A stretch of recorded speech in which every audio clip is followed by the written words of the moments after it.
नमस्कार दोस्तों, भारत की विकास गाथा अधूरी रह गई है क्योंकि यह रिकॉर्ड रोजगार वृद्धि से मेल नहीं खाती। 2000 से 2009 की अवधि के दौरान रोजगार दर सुस्त थी।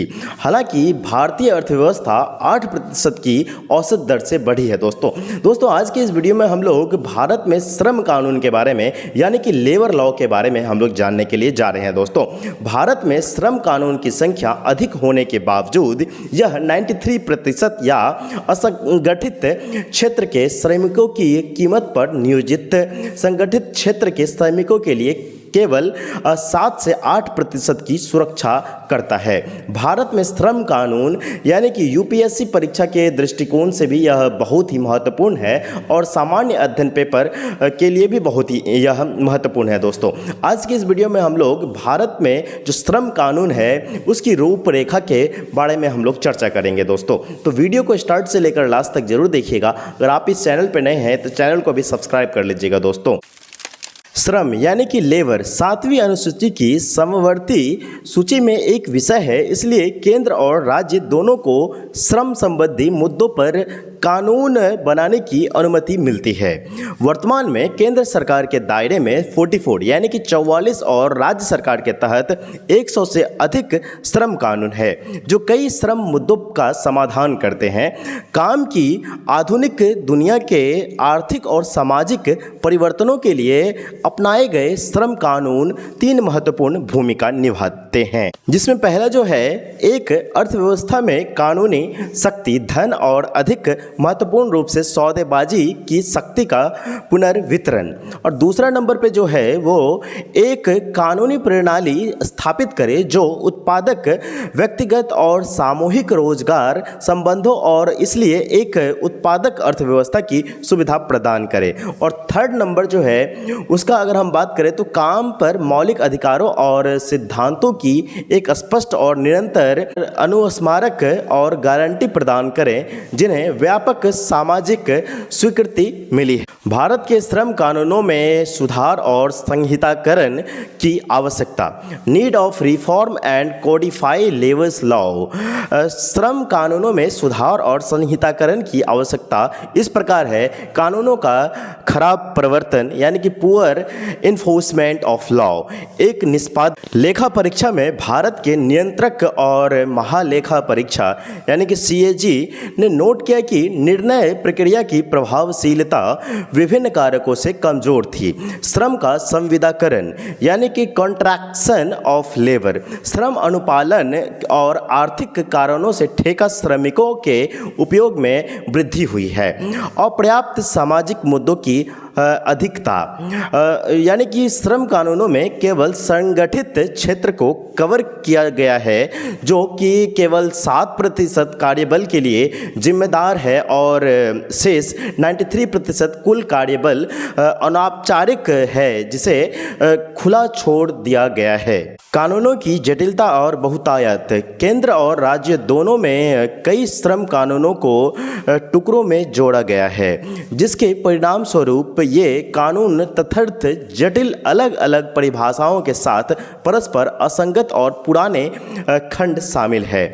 दूसरे राष्ट्रीय श्रम आयोग यानी कि सेकंड नेशनल लेबर कमीशन ने केंद्रीय श्रम कानूनों के सरलीकरण, समामेलन और युक्तिकरण की सिफारिश की थी और उसी तर्ज पर निम्नलिखित 4 श्रम संहिताओं का मसौदा तैयार किया गया था। दोस्तों वो जो 4 श्रम संहिता है वो क्या है वो मैं आपको बताने के लिए जा रहा हूं। दोस्तों मजदूरी विधेयक 2019 पर श्रम संहिता यानी कि labour code on wages bill 2019, और दूसरा जो है औद्योगिक संबंध विधेयक 2020 पर श्रम कानून यानी कि labour law on industrial relations bill 2020, और तीसरा जो है सामाजिक सुरक्षा और कल्याण पर श्रम संहिता यानी कि 2020 labour code on social social security and welfare 2020, व्यावसायिक सुरक्षा, स्वास्थ्य और काम करने की स्थिति पर श्रम संहिता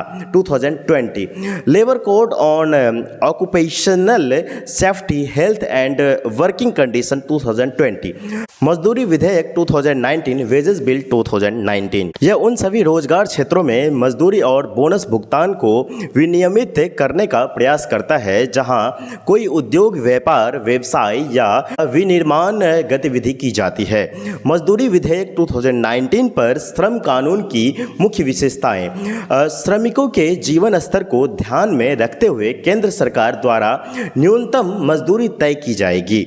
न्यूनतम मजदूरी तय करना केंद्र या राज्य सरकार द्वारा तय की गई न्यूनतम मजदूरी से अधिक होनी चाहिए और इसके लिए केंद्र या राज्य सरकार द्वारा 5 साल से अधिक के अंतराल पर संशोधित और समीक्षा की जाएगी। अब हम बात करते हैं ओवर टाइम मजदूरी के बारे में।